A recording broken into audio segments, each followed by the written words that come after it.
Everything I do is kind of in the overlap between art and making a positive impact in the world and tackling social and environmental issues.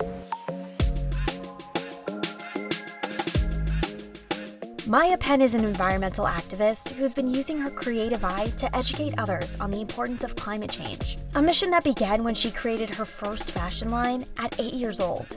Tell me how you got interested in fashion. So I started doing some of my own research, and for those who don't know, the fashion industry actually produces 1.2 billion tons of carbon emissions per year, among so many other ways that it contributes. So I just wanted to create a more sustainable alternative. I started literally making clothing from fabric and vintage clothes that I had around the house. I could turn a cool pair of groovy corduroy pants into bags and scarves, and it just kind of sort of evolved from there. What would make a fashion line sustainable versus not sustainable? Basically, the non-sustainable form of fashion is what we call fast fashion. So fashion that is cheaply and overproduced. So they're made from materials that are not biodegradable, or they're just using so many resources like electricity and water. Sustainable fashion really focuses more on, not producing a ton of stuff, focusing in on recycling materials or using organic materials or biodegradable materials, and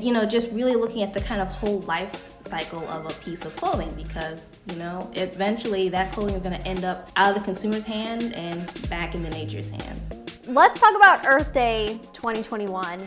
Does it feel different for you this year? This Earth Day definitely has a kind of different energy to it, because we're at a point in time where so many people are educated around environmental issues. They're really trying to figure out how they can contribute and make a difference. It's not about just this one day dedicated to, celebrating the earth and, being eco-friendly for 24 hours.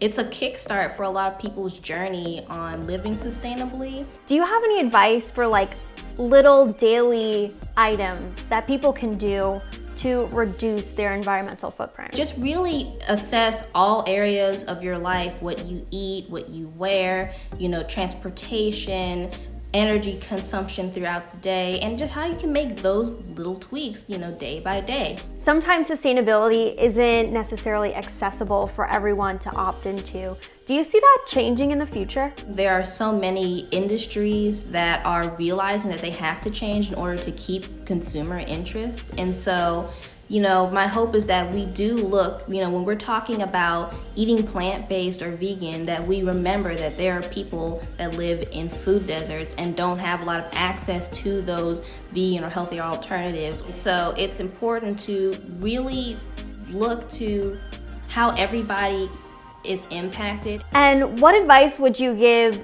young people trying to influence older generations in combating climate change? We're looking for collaboration between the generations, Because you also have those people that are look at Gen Z go, they're making all of this noise and these different issues, they got it. No, we need your help too, It takes everybody to make a difference in the world, especially with something as big as environmental issues. It's going to take collaboration from everybody to really truly make a tangible change.